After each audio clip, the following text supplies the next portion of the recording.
Hi, this is Megan with Beadaholique, and today I'm going to show you how to make these wire wrap gemstone earring components. This is for the Desert Shores earring, and you can find the step-by-step instructions on how to make the whole earring under the free beading projects section on Beadaholique.com. So this is what the completed earring looks like. And these are the two components that I'm going to teach you how to make in this video. And if you have watched my video on how to make a wire wrap gemstone set, the one that uses the impression jasper and the copper wire, this is the same basic unit that you make in that one. So if you've watched that one, you're familiar, you'll have a leg up on it for this one. And then this one is very slightly different. So to start with, we're going to need some wire. I have 18 gauge and 24 gauge silver plated non-tarnish craft wire. I have some turquoise beads. I have a 10 millimeter bead, and I believe that one's a 6. And then we're going to need Wubbers bail making pliers.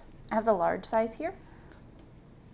I need nylon jaw pliers. Almost anytime you're working with craft wire, you'll need your nylon jaws and your flush cutters. I also have round nose pliers, and I have a pair of regular chain nose pliers. You want to be careful when you're working with the craft wire. The chain nose pliers can ding up the metal, but it's also sometimes a lot easier to get a nice firm grip with these than it is with these. So sometimes you can carefully use these to better effect. So to start, I'm going to choose a bead, one of the larger beads and one of the smaller beads. And you can do this with any size beads that you want, as long as you can find something cylindrical to use to make the first curve.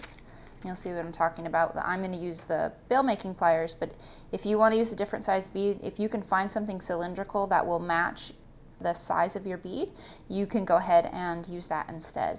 So if you had a larger bead and you had a dowel or something that was a similar diameter to the diameter of the bead, you could use that. So next I'm going to cut a couple of lengths of my 18 gauge wire. You want to go ahead and, better safe than sorry, cut yourself about 6 or 7 inches. And go ahead and cut 2 pieces. And that's going to be one for each component. And then you want to straighten out your wire, so use your round nose pliers to just put a little bent loop at the end, and use the nylon jaw pliers to straighten your wire. You always want to start with your wire nice and straight, no kinks and no bends. It'll make it a lot easier to get a nice smooth finish on your piece.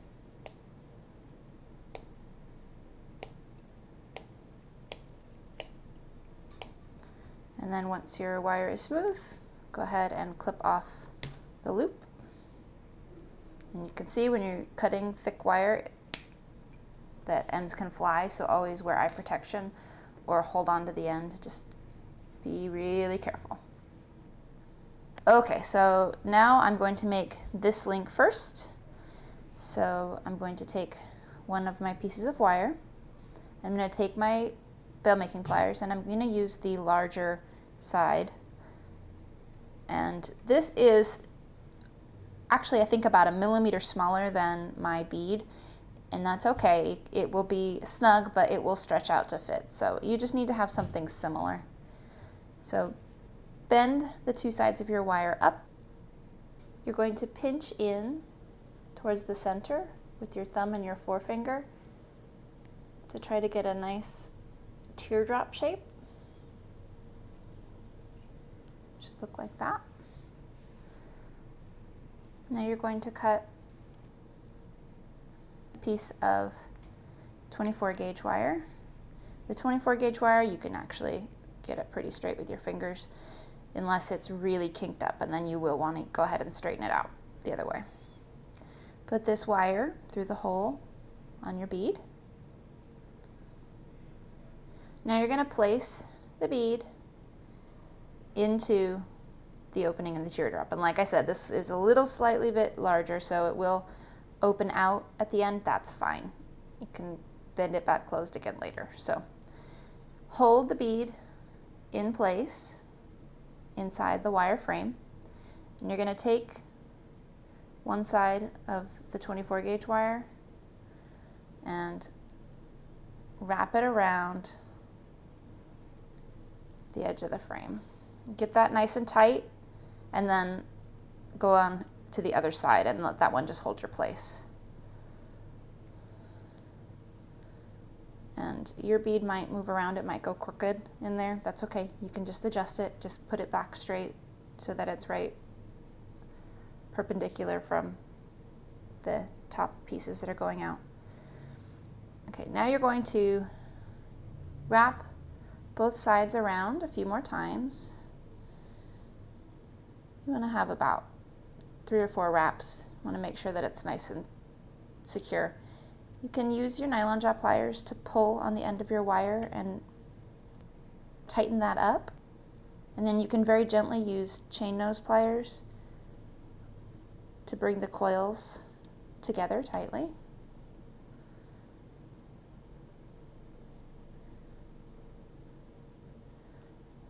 So wrap around 3 or 4 times, make sure it's holding securely.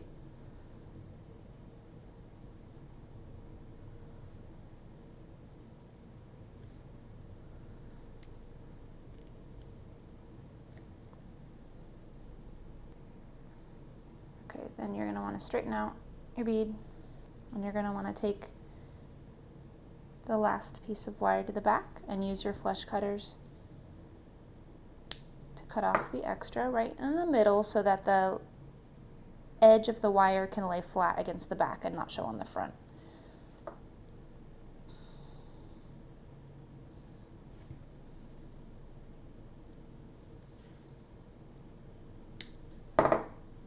And then this is one place where I prefer to use the chain nose pliers to the nylon jaw. I feel like I can get this tighter, but do be gentle so that you don't ding up your wire. And take the chain nose pliers and just make sure that the end of your wire is pushed flat down. It's all the way to the back. And then you can see this sits forward of the wire frame. You can just kind of push it back a little bit and center it up.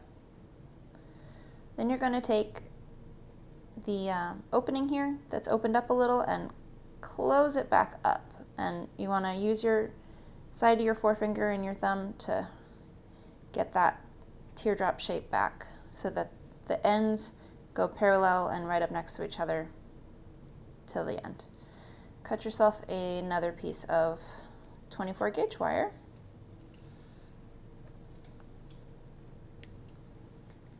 When you're going to use this wire for wrapping, you just go ahead and cut yourself 6-inch pieces at a time if that's easy for you to work with. If you need it longer to work with, you'll have a little bit more to throw away at the end, but whatever is going to make it a neater product for you would be what I would recommend. So if you find it more comfortable to work with a longer piece, go ahead and cut a longer piece.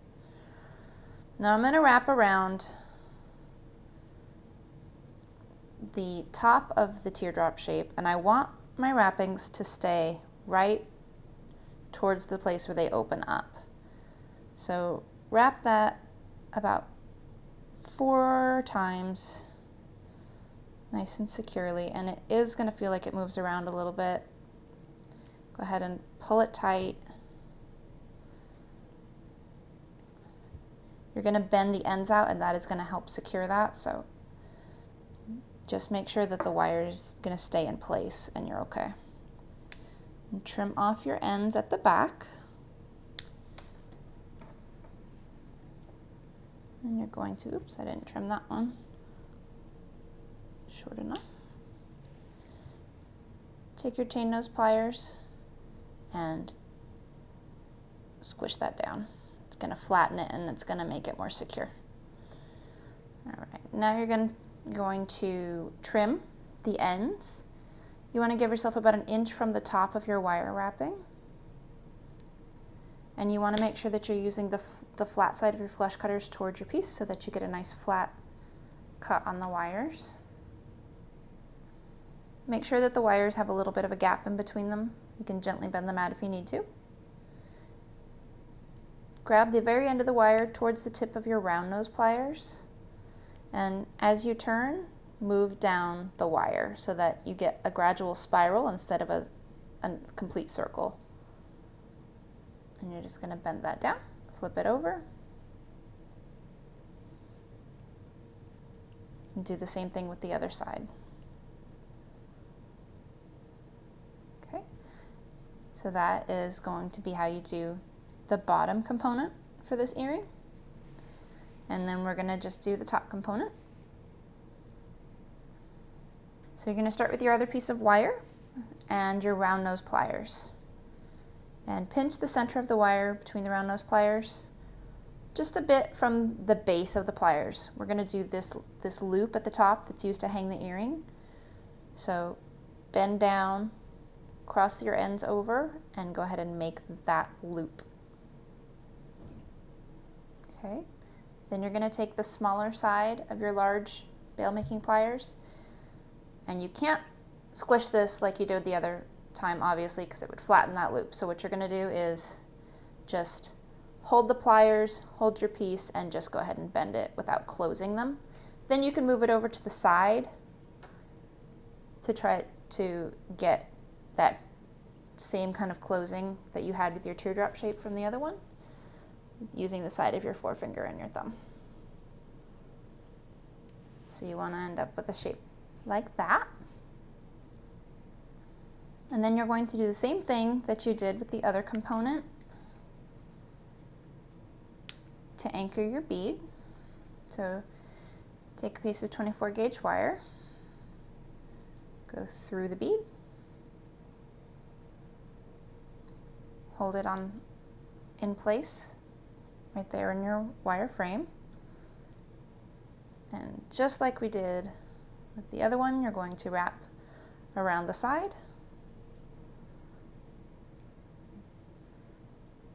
And then on the other side. And you want to wrap around about 3 times. This one is smaller, you don't have a lot of room, but you do want to get a few solid wraps around there to hold it in place.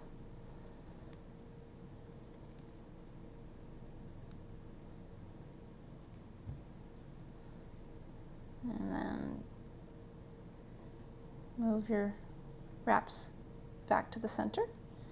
And you want to bring them in line. Trim off the back. Make sure they're where you want them before you tighten them, because they'll be harder to move once you do.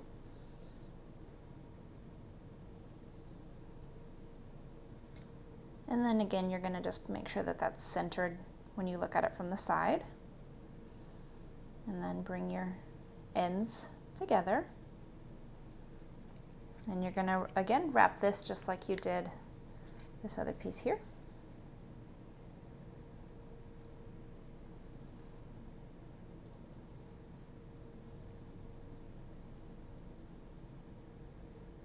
And make sure that your sides don't get twisted like that. Make sure that they lay flat next to each other side by side. And get a good few wraps around.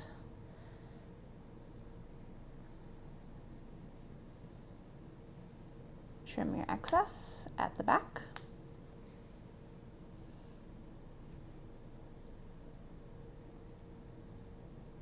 And then make sure that that's nice and tight and the ends are flat. You're going to trim this up again about 1 inch from the end of your wrapping. And just like the other one, use your round nose pliers to bend the ends into a spiral.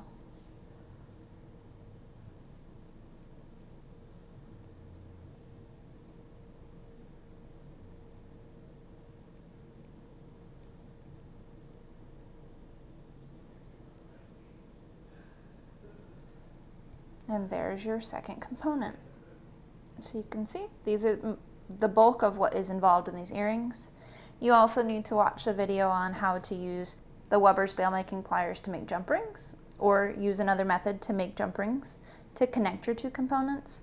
And then we also have a video on how to make wire hook earrings, which is how you're going to make the earring hook, or you can buy an earring hook and use that too. That is how you make the components that go into those earrings.